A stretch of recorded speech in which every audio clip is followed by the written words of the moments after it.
Colorado, within our state boundaries, is land once claimed by Spanish kings and Mexican governors.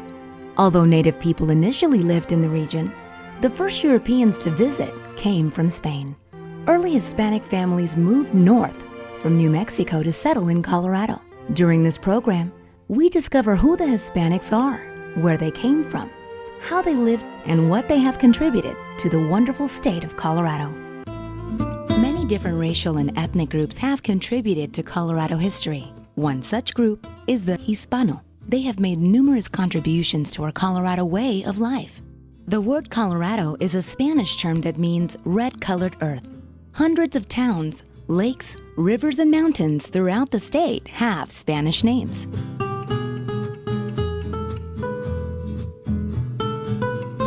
Before Colorado became a state, Casimiro Varela served as a territorial legislator. He helped write the Colorado Constitution in 3 languages: Spanish, English, and German. Varela represented the state as a senator for 37 years. A stained glass image of the senator appears in the rotunda of the Colorado State Capitol.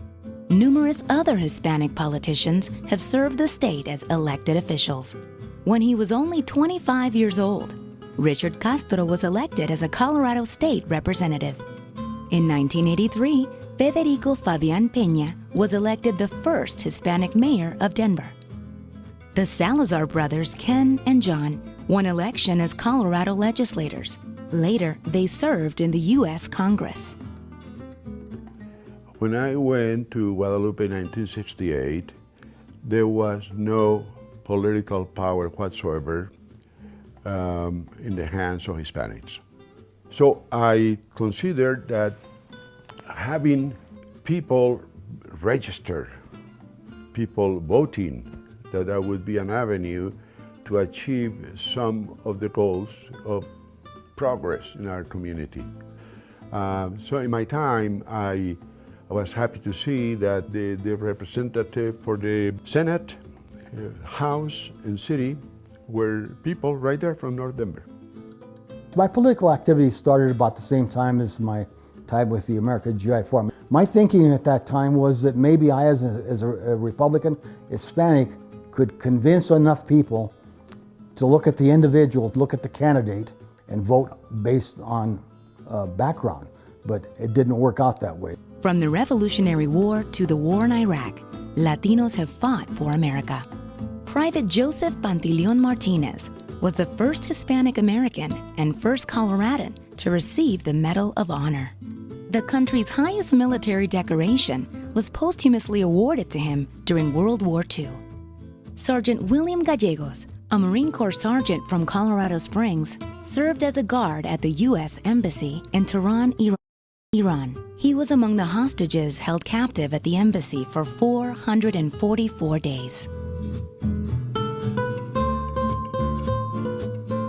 We left Denver here to go into the military, into the training on April the 2nd of 1952.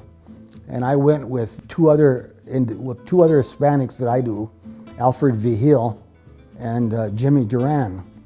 All 3 of us went at the same time, and we all went to Korea at the same time.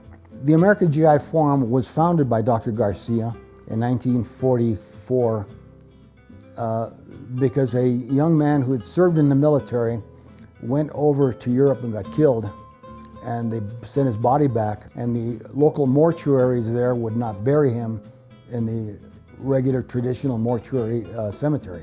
They didn't want him in there because he was Mexican.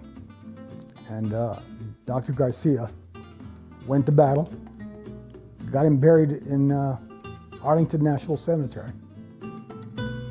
From 1880 to the 1930s, hundreds of Hispanic mutual aid societies flourished in the Southwest. A prominent one was La Sociedad Protección Mutual de Trabajadores Unidos, known as SPM-DTU, or La Sociedad. Its initial role was to protect vulnerable Hispanic laborers. Later, the society helped preserve the culture and language. And the function that organization served in the Valley was to bring Hispanics together. At that time, there was a lot of discrimination that took place in the area of employment, and They came together to provide insurance to the members and also to provide assistance to family members when they were to lose a breadwinner in the family.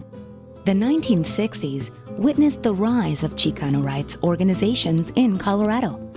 Leaders such as Corky Gonzalez, Richard Castro, Cesar Chavez emerged, bringing a new contemporary Hispanic history to Colorado.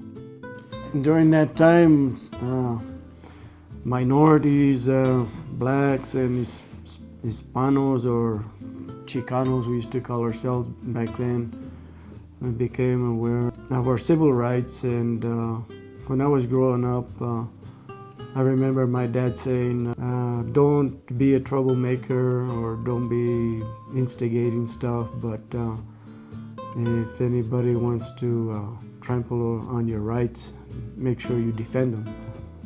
I remember coming to Denver one time and marching down Champa Street. I remember that because I remember seeing the police officers along the side with their dogs and their shields.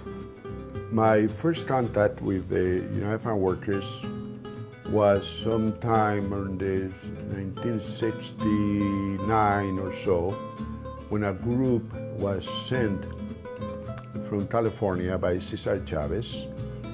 At the time, Cesar Chavez was running into problems.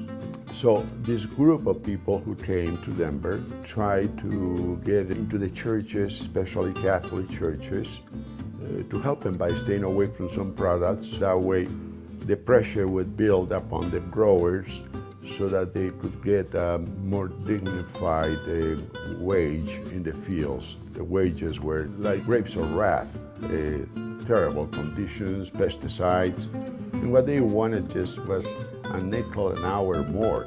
I admired these people. I admired the campesinos who came. Other supporters joined, and the city started hearing about boycotting grapes, boycotting lettuce, and so on.